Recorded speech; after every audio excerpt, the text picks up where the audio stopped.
behind the dairy tea, and with the sun in his eyes and wine in his throat, bounced up into the air and hooked the pickup's front tires over a 2-foot-high curb.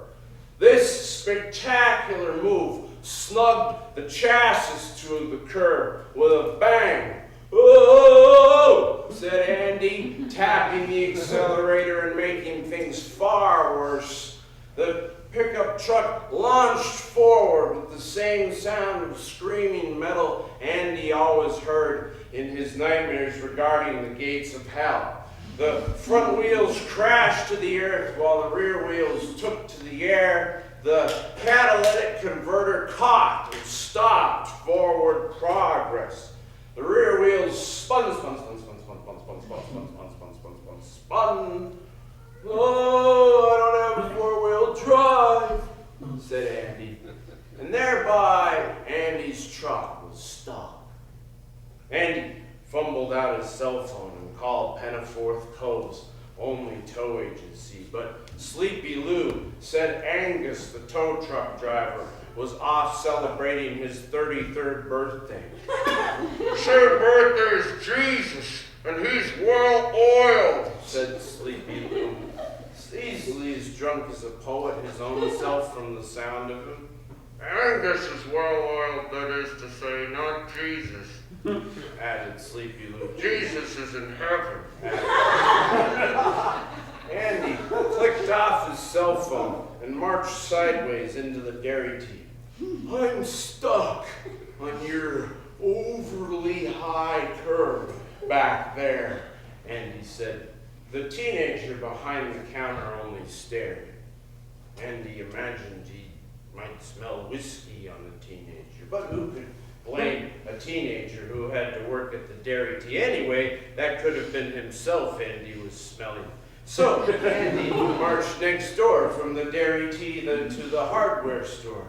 "I need 1 mattock, 1 sledgehammer, and 1 shovel, if you please," said Andy to the second teenager of the day. "Don't despair, Andy," Andy said to himself. "You can solve the problem." Poor teenagers. The poor things should just all be put on a jungle island.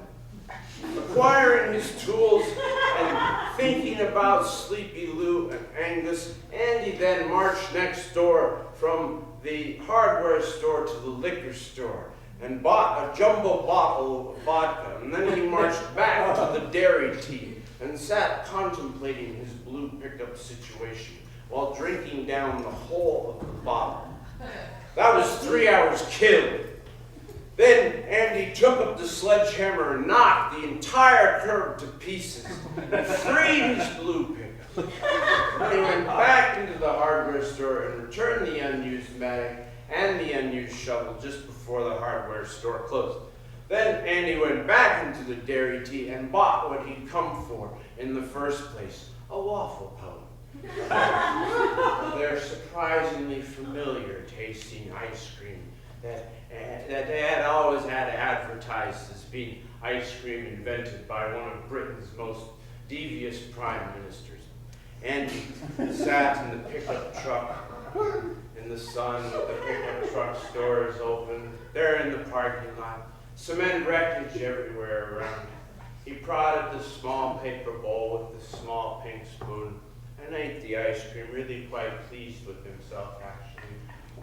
If he'd just then before eaten a waffle cone, but knowing that he'd just burned enough calories that he could eat lots of ice cream without guilt. So even if he'd just then eaten a waffle cone, and this was his second paper bowl of ice cream, and he was okay. Meanwhile, the manager of the dairy tea was standing 5 feet away yelling about the destroyed curb.